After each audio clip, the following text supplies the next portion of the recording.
Aujourd'hui, nous avons pour but de faire une petite rétrospective par rapport à l'année 2023, ce qui était fait et de vous parler un petit peu de notre stratégie en 2024. C'est aujourd'hui la cible de devenir le référent incontesté au niveau du marché par rapport à la qualité de service. Notre stratégie, c'est aujourd'hui devenir le leader en matière de services après-vente. Et ça, c'est un travail de longue haleine. On est conscient. On a commencé en 2023. On a attaqué le volet beaucoup plus automatériel.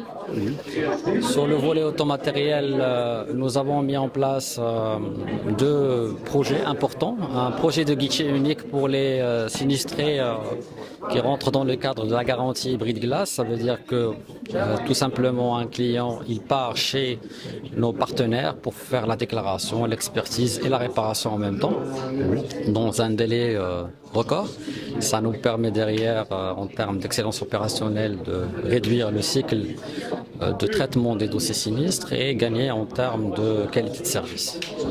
Le deuxième volet, pour nous, c'était la partie Alliance HEDAC. C'est un nouveau produit qui veut que faire l'intervention sur les lieux de sinistre en H24, créer la surprise au niveau de nos assurés, envoyer l'expert sur site qui a double rôle. C'est à la fois un expert, à la fois un constateur. Et si et seulement si le cas il est assujetti à une proposition forfaitaire, donc on procède aussi à proposer la proposition forfaitaire à l'assuré et dans un but de contrecarrer le phénomène lié au délai important aujourd'hui, comme vous le savez. Donc c'est le cheval de bataille, l'automobile, et on essaie d'être beaucoup plus pertinent, précis et rapide par rapport aux indemnisations. Nous sommes là aujourd'hui justement pour parler d'une approche très macro pour arriver à une approche un peu plus micro. De manière très macro, nous voulons célébrer les perspectives économiques au niveau mondial, au niveau régional, au niveau national. Parce que c'est de ces perspectives-là que va émerger une stratégie qui va être dupliquée au niveau d'Alliance, d'AGCS ou d'Alliance Trade Maroc. À partir de là, nous allons décliner notre plan stratégique au niveau de ces trois entités, de ces trois structures, de ces trois lignes de métier. Et à partir de là, nous sommes aujourd'hui, sans vouloir peut-être aller plus vite que la musique et griller quelques jokers ou vous donner la préscience de ce qu'on dira par la suite, disons qu'il y a trois idées centrales à retenir. D'abord, une conjoncture économique qui est ce qu'elle est, et on évoquera tout en détail, avec un focus également sur certains événements qui sortent du cadre purement marocain, les élections aux États-Unis par exemple, la situation en France, etc., qui va avoir son lot d'impact sur l'économie marocaine.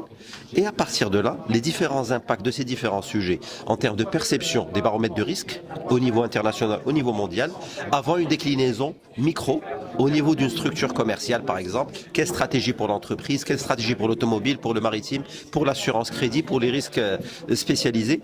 Dans cette configuration, pour la faire simple, avant de sortir un plan commercial ou un plan stratégique, nous analysons en amont tous les tenants et les aboutissants. Bien sûr, il y a de l'exogène qui nous dépasse tous et qu'on ne peut pas toujours anticiper, des impondérables, mais le fruit du plan stratégique qui a permis des très belles croissances d'Alliance Maroc et d'Alliance Trade ces dernières années est le fruit de ce travail. Et c'est ce travail que nous allons en toute modestie tenter de vous présenter aujourd'hui, et vous allez nous accompagner pas à pas dans ce qui fait les jalons et les leviers de notre stratégie, d'expliquer ce sur quoi on s'est basé, ce que nous anticipons pour 2024-2025, Inch'Allah, avant d'aboutir à un plan stratégique qu'on peut bien entendu ajuster ou affiner au gré de certaines évolutions qui n'avaient pas été anticipées idéalement le cas échéant.